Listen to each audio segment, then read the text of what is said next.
What's up, guys? So today we got two guns we're going to talk about, Glock 19, Glock 43, so stick with me and we'll get into it.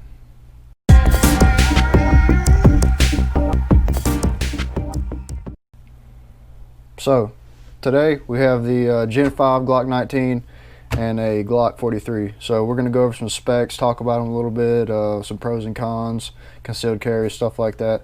So over here, like I said, Gen 5 Glock 19. Had this one about a year. Got it from a local gun shop. Good guys, good people over there. So was in there one day, saw it, and had to have it. So this thing's pretty much is pretty much stock aside from Trijicon HD night sights. I love Trijicon HD night sights. That fluorescent orange on there, it's the way to go for me. This particular Gen 5 does not have the little half moon cut out on it. Some people care about that. I've half shot one that has the half moon. My buddy has one, and it's not that big a deal, but you know, you can kind of feel it there, and I prefer it without it. I think the later models, they took the little half moon cutout away. So Gen 5 Glock 19. Over here we have the Glock 43, and had it for probably about 7 months. I got it from Sports Academy Sports. I don't even remember what the place is called, but you guys know what I'm talking about. Tell me down below, because you know, next time I won't sound like such a fool. Anyway, so let's talk about, you know, the pros and cons, and some little bit of specs on them. So the Glock 43, you're gonna have a 6-round magazine plus 1 for 7, and Glock 19, you're gonna have a 15-rounder plus 1 for 16. So which one of these do I carry? You know, what's some pros and cons? And I'll tell you right now, my personal opinion on the thing is 99% of the time I'm carrying the Glock 43 for, you know, obvious reasons. If you take these two guns and compare them side by side, you can see a pretty big difference. This one's obviously shorter and thinner, and the overall size is, you know, pretty different. So I mean, that's the main reason that I'm carrying the 43. Now I have concealed carried the 19, did it for a while until I got the 43, and a lot of people do. You know, this is probably the most popular gun pistol out there. So, you know, tons of people are carrying these things around, and for good reason. Glock is a reliable, tried and true gun, so lots of people love them, and I'm right there with you. So biggest pro for the 43 is obviously the size. You know, I can throw a t-shirt on and have no problem at all concealing this thing. So, and you know, you can do that with a 19 as well, but you know, you get a better holster, one that's got the little claw on it, so it kind of tucks it back in against your body a little more, but haven't got that far yet. So biggest pro, you know, size. It's comfortable and easier to conceal, and you know, if it's more convenient for you, you're going to carry more, and you know, that's what it's about for me, because here we're talking about preparedness and stuff. So this is 99% of the time my concealed carry gun. Now the cons with it, you know, six rounds in the mag plus 1s, you get 7 rounds. I'm willing to gamble that, you know, it's going to be enough. You know, this is a certain situation, you don't know how many people there will be, high stress situations, you don't know, you know, you can miss, you know, there's no telling what could happen. But like I said, I'm willing to chance it. That's something you're going to have to decide for yourself. But another thing about it is, you know, I'll carry a reload sometimes. I'd like to have a holster that's got the, you know, sidecar built in, so it's all one piece, but we'll get there one of these days.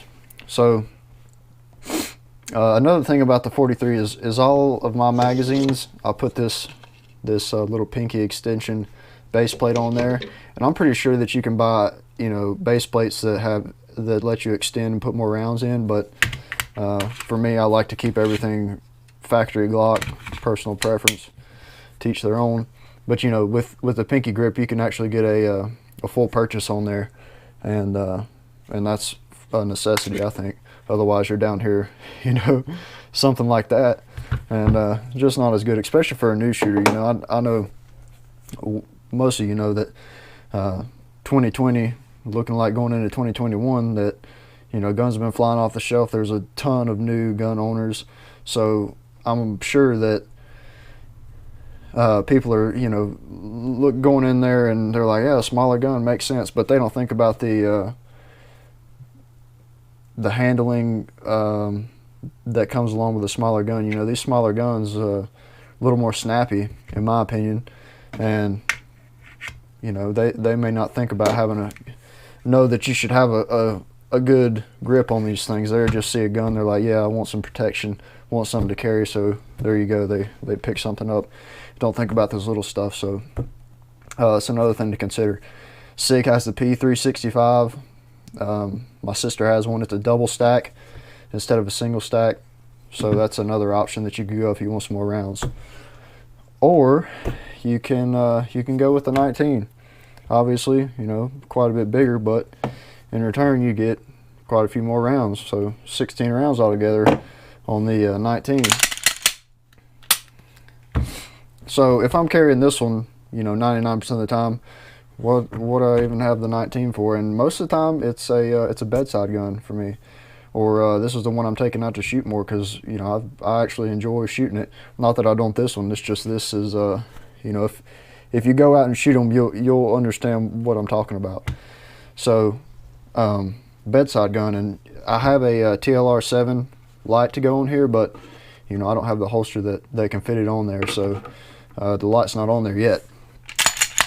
But so bedside gun, and if it's not a bedside gun, or I'm actually carrying it, most of the time it's in situations that are have the capacity to be a little more hairy, a little more dangerous. Maybe there's a bigger threat or something, like a bigger gathering, a mall or something like that. Probably going to carry the 19 just because I can hold more rounds in there, and if you have what's in the gun and then a reload on you, you're in pretty good shape. That should do the job in most cases. But you're just gonna have to if you're trying to decide between these two guns, and there's other options out there. There's the Glock 26, which is a double stack, and it's it's smaller than the 19, and that's one that I would like to check out one of these days, and maybe buy down the road. Haven't decided yet, but if you're considering these two guns or any guns, go to a store, and maybe they'll have both of them. You know how things are nowadays in the gun market.